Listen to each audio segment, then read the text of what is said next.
எத்தனை வருஷத்திற்கு பிறகு கர்த்தருடைய சேனைகள் எகிப்திலிருந்து புறப்பட்டார்கள்?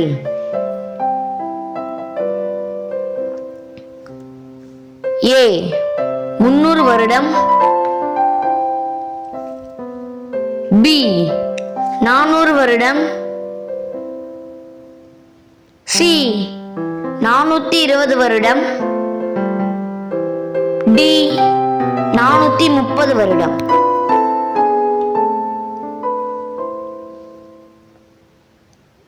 சரியான விடை டி 430 வருடம். அதற்கான வசனம் யாத்திராகமம் 12ஆம் அதிகாரம் 41ஆம் வசனம்.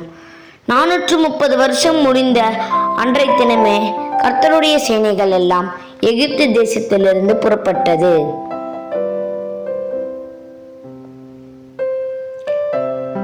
புளிப்பில்லா அப்பத்தை எத்தனை நாள் புசிக்க வேண்டும்? ஏ 3 நாள், பி 5 நாள், சி 7 நாள், டி 10 நாள்.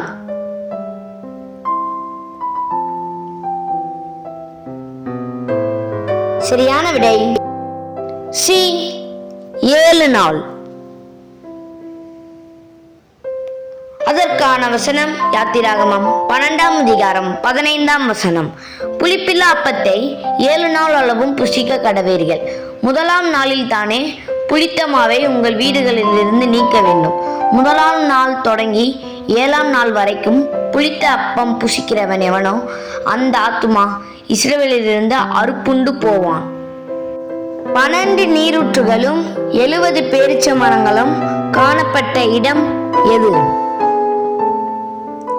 ஏ Etham, B Hiroth, C Elim, D ரெவிதீம்.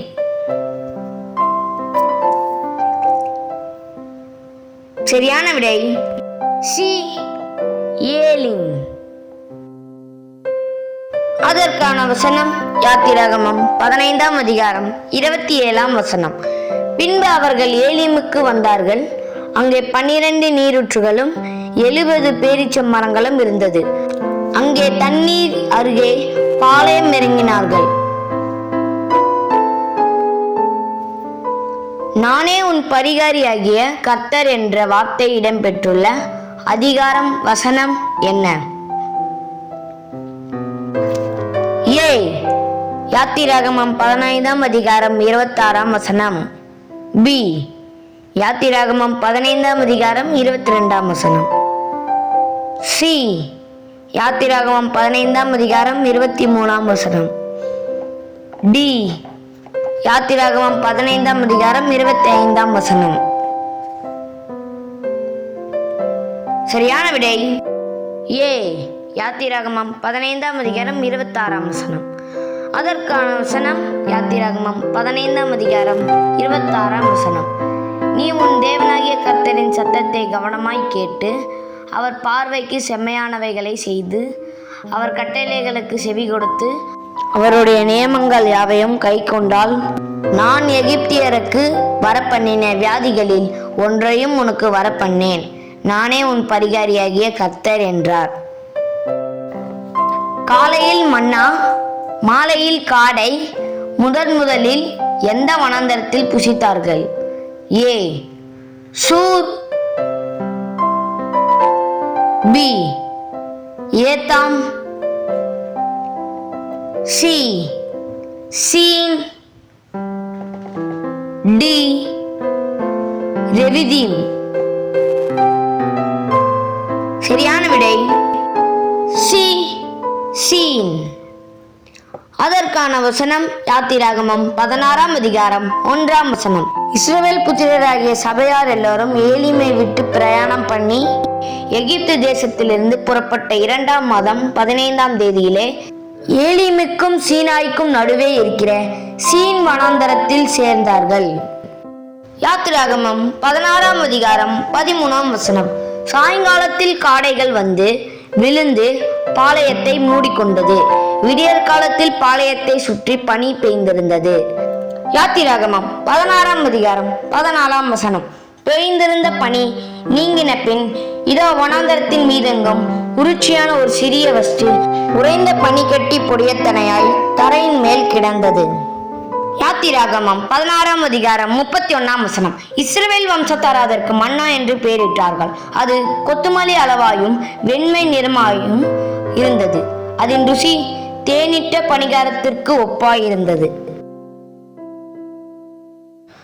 அமலேக்கியர் எந்த இடத்திலே இஸ்ரவேலோடு யுத்தம் பண்ணினார்கள்? ஏ சீன், பி சீனாய், சி சூர், டி ரெவிதீம்.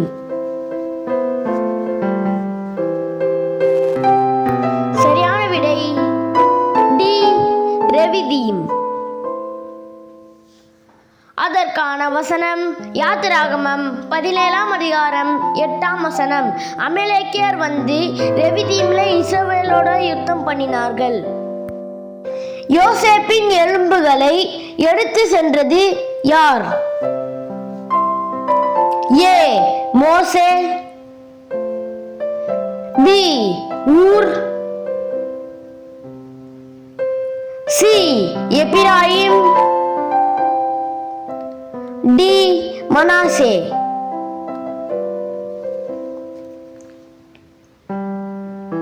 சரியான விடை ஏ மோசே. அதற்கான வசனம் யாத்திராகமம் 13ஆம் அதிகாரம் 19ஆம் வசனம். மோசே தன்னோடு கூட யோசேப்பின் எலும்புகளை எடுத்துக்கொண்டு போனான். தேவன் நிச்சயமாய் உங்களை சந்திப்பார். அப்பொழுது உங்களோடு கூட என் எலும்புகளை இவ்விடத்திலிருந்து கொண்டு போங்கள் என்று யோசேப்பு சொல்லி இஸ்ரவேல் புத்திரரை உறுதியாய் ஆணையிடும்படி செய்திருந்தான். ஆரோனின் பரிசுத்த வஸ்திரங்கள் எத்தனை? ஏ 5, பி 7, சி 8, டி 10.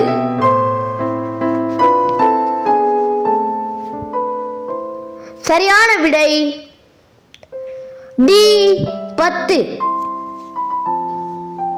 அதற்கான வசனம் யாத்திராகமம் 28ஆம் அதிகாரம் 42ஆம் வசனம். சணல் நூல் சல்லடம். யாத்திராகமம் 28ஆம் அதிகாரம் 39ஆம் வசனம்.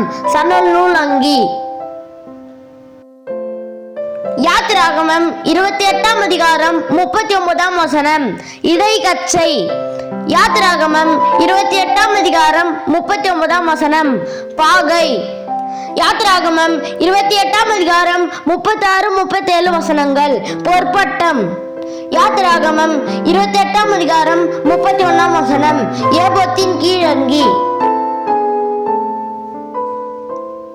யாத்திராகமம் 28ஆம் அதிகாரம் 6ஆம் வசனம். ஏபோத்து.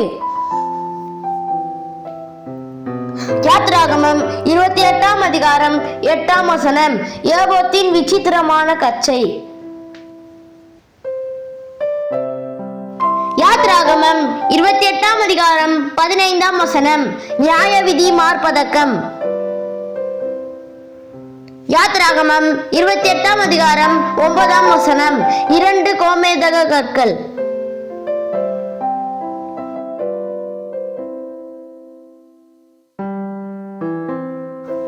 ஆரோனுக்கு எத்தனை குமாரர்கள்? ஏ 2 குமாரர்கள், பி 4 குமாரர்கள், சி 3 குமாரர்கள், டி 5 குமாரர்கள். சரியான விடை பி 4 குமாரர்கள். அதற்கான வசனம் யாத்திராகமம் 28ஆம் அதிகாரம் 1ஆம் வசனம். உன் சகோதரனாகிய ஆரோன் எனக்கு ஆசாரிய ஊழியம் செய்யும்படிக்கு நீ ஆரோனையும் அவனோடு கூட அவன் குமாரராகிய நாதாப், அபியூ, எலெயாசார், இத்தாமார் என்னும் ஆரோனின் குமாரரையும் இஸ்ரவேல் புத்திரரிலிருந்து பிரித்து உன்னிடத்தில் சேர்த்துக் கொள்வாயாக. மோசேயின் இளைய மகன் பெயர் என்ன? ஏ. அபியூ,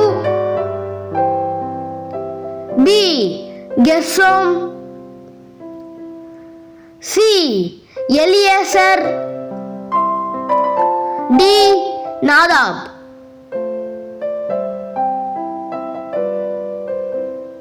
சரியான விடை சி. எலியேசர். அதற்கான வசனம் யாத்திராகமம் 18ஆம் அதிகாரம் 4ஆம் வசனம்.